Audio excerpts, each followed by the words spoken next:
Bonjour à tous, je suis très heureux d'accueillir la ministre déléguée à la formation et l'enseignement professionnel, Carole Grandjean, ici aux Assises de la parité. C'est une ancienne DRH, donc les problématiques d'égalité, de parité homme-femme, elle connaît bien. Madame la ministre, bonjour. Bonjour. Soyez la bienvenue. Je disais, oui, vous êtes une ancienne DRH. Absolument. Voilà une femme politique qui d'abord a eu un parcours professionnel. C'est important quand même, non ? En tout cas, moi, j'ai vécu une aventure en entreprise au pluriel passionnante, que ce soit dans des réseaux bancaires, que ce soit dans des réseaux de restauration de collectivités. Ces sujets de la matière humaine et de comment est-ce que le potentiel humain dans une entreprise concourt à la réussite de l'entreprise, je trouve ça absolument extraordinaire.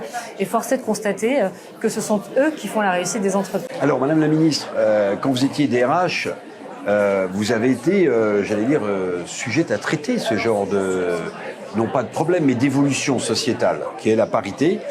Qu'est-ce qui vous choquait le plus à l'époque ? C'était les disparités salariales à compétences égales, ou bien c'était le fait que on avait toujours eu tendance à laisser les femmes dans des postes un peu parfois subalternes ? J'ai envie de dire le tout. C'est déjà très clairement des femmes qui sont pas au même niveau de responsabilité, qui, lorsqu'on les encourage à candidater et à venir sur d'autres niveaux de responsabilité, souvent aussi s'auto-censurent, et donc de voir aussi le poids de la société et des stéréotypes et de la manière dont on a encadré finalement même la confiance en soi chez certaines femmes m'a toujours interpellée. Et puis effectivement, au niveau de responsabilités souvent les plus majeures, des instances dirigeantes, on retrouve beaucoup moins de femmes, même si les sociétés et nos entreprises ont beaucoup évolué ces dernières années, et notamment grâce à la loi Copé-Zimmermann. On voit encore que ce plafond de verre existe encore et qu'il faut pouvoir encore agir pour pouvoir faire en sorte que ce plafond de verre s'efface, et puis que cette représentation dans les instances dirigeantes puisse ruisseler sur tous les niveaux de responsabilité. Alors c'est vrai que la loi Copé-Zimmermann, elle a frappé beaucoup les esprits, mais il s'agissait d'une certaine catégorie de femmes, Absolument. c'est-à-dire celles qui intégraient des conseils d'administration. Absolument. Mais vous avez porté deux lois autour de ces sujets connexes. Est-ce que vous avez le sentiment que vous avez fait évoluer la condition de la femme dans le milieu du travail grâce à ces deux lois ? La première, qui était en 2018 plutôt l'idée d'instaurer un index qui a été porté à l'époque par Muriel Pénicaud, je crois. L'index égalité. Exactement, a permis d'objectiver la réalité. Qui elle-même était DRH dans un groupe agroalimentaire. Comme quoi on était prête pour s'entendre. L'idée était véritablement d'objectiver la réalité des femmes dans les entreprises, aussi bien au niveau de la rémunération, des postes à responsabilité, des conditions de réévaluation des niveaux de rémunération, retour du congé maternité. Tous ces éléments-là, ils méritaient d'être objectivés, et force est de constater qu'il y a encore du chemin à faire. Et la deuxième loi portée par Marie-Pierre Rixain vise, elle, à faire ruisseler cette loi Copé-Zimmermann. On s'inscrit complètement dans la dynamique de la loi Copé-Zimmermann, dans la loi Marie-Pierre Rixain, pour dire, au fond, très bien dans les instances dirigeantes, conseil d'administration, mais force est de constater que ça n'a pas ruisselé sur les instances dirigeantes COMEX, CODIR, et il nous faut désormais agir pour que aussi, au niveau des COMEX, CODIR, cette représentation des femmes soit là aussi massivement que dans la loi Copé-Zimmermann. Et c'est vraiment un effet extrêmement important, parce que de ces rôles modèles-là, de ces femmes-là qu'on retrouve dans les instances dirigeantes, il va y avoir forcément des prises de décision, des stratégies, du rôle modèle qui va effectivement ruisseler à tout niveau. Sur l'enseignement professionnel, il y a une grande réforme qui est en cours, portée par le président de la République. Intuitivement, j'ai l'impression, mais vous allez peut-être me corriger, que le lycée professionnel, il a toujours été plus dévolu à des garçons qu'à des filles. Est-ce que statistiquement j'ai tort ? Alors, en fait, on a une représentation qui est assez massive des filles dans le lycée professionnel, mais sur des filières qui sont extrêmement genrées.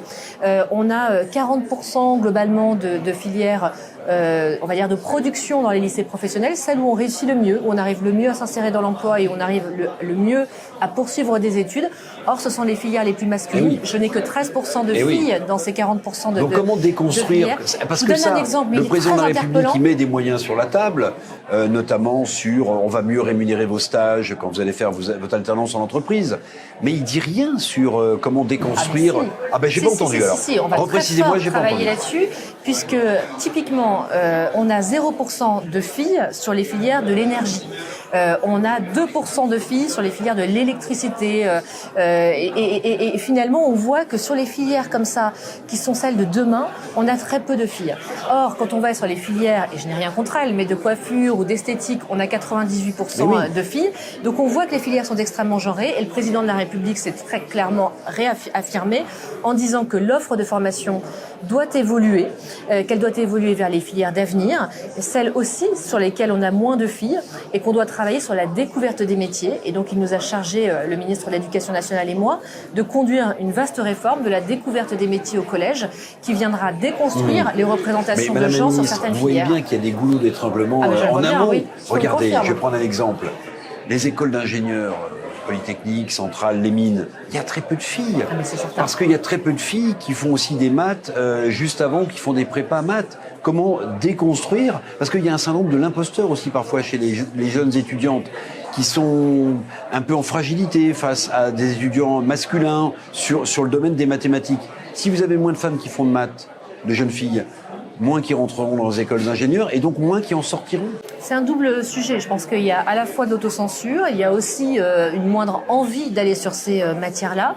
Donc il faut vraiment travailler dessus, travailler sur évidemment la valorisation de la place des filles et des femmes dans ces filières-là, promouvoir aussi le fait que nous sommes sur des filières mixtes et donc qu'elles ont parfaitement leur place dans ces environnements et qu'elles ne seront pas dans des filières extrêmement genrées, extrêmement masculines et que les opportunités d'emploi derrière font sens pour elles aussi, et donc travailler sur le sens, l'impact sur la transition écologique, les métiers qui derrière peuvent avoir aussi du sens sur des tas de domaines d'activité professionnelle. Et donc ça passe aussi par les messages qu'on va parler sur la traduction de ces enseignements sur le monde professionnel. Un mot sur l'égalité salariale. Pardonnez mon esprit en escalier. L'énorme avantage d'un salaire féminin qui rattraperait à compétences égales, à histoire professionnelle égale, celui de l'homme, c'est qu'on prélèverait plus de cotisations sur le salaire des femmes et que donc, si on prélève plus de cotisations, vous voyez venir, on trouve une solution assez opérante pour la réforme du système de retraite par répartition. J'ai envie de dire, ça ouvrirait énormément de bénéfices. À salaire égal, à poste égal, salaire égal, bien sûr, mais j'ai envie de dire à promotion et parcours égaux, parce que c'est là aussi une vraie déterminante, nous aurions non seulement des rémunérations égales, donc des niveaux d'émancipation individuelle égaux entre hommes et femmes, nous aurions aussi un système de retraite qui ne serait pas si disparate entre les hommes et les femmes. On n'aurait pas eu besoin de faire la réforme des retraites. On aurait en tout cas des hommes et des femmes qui auraient des niveaux de pension équivalents et qui n'auraient pas cette précarité qu'on retrouve notamment chez les femmes, avec des niveaux de retraite qui sont de 40% différents entre les hommes et les femmes si nous ne retraitons pas par les pensions de réversion. Donc on a de vrais sujets qui sont multiples, qui sont tout au long de la carrière. C'est un vrai sujet. Ah mais non, c'est un vrai sujet évidemment. Et donc il nous faut pouvoir travailler à la source. Alors toute sur dernière ce sujet. question. Vous allez me dire comment je devrais réagir. Vous êtes ministre de la République, n'est-ce pas? Nous allons monter dans quelques secondes sur une estrade. Est-ce que je dois vous précéder ou vous suivre? Je dis ça parce que si je vous laisse passer devant, on peut dire que je réintègre et je colle les vieux stéréotypes de la société patriarcale qui veut que la galanterie française laisse passer une femme. Mais si je vous précède, certains diront, mais c'est quoi ce type, c'est quoi ce goujat qui ne laisse pas passer la femme? Écoutez, voilà des considérations qui, à mon avis, sont pas au cœur du sujet. J'ai envie de dire, m'accueillez-vous sur la scène et m'annoncez-vous.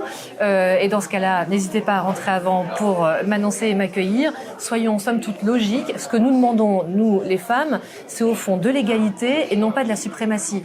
On demande à avoir notre place, à avoir une émancipation individuelle qui soit, j'ai envie de dire, aussi épanouissante que celle des hommes, d'avoir une vraie indépendance et puis d'avoir de vrais beaux parcours professionnels, moins de précarité comme ceux qu'on connaît chez les femmes et évidemment une reconnaissance, mais une juste reconnaissance selon nos compétences et notre place. Merci beaucoup Madame la Ministre. C'est l'interview de Carole Grandjean, la ministre de la Formation et de l'Enseignement professionnel.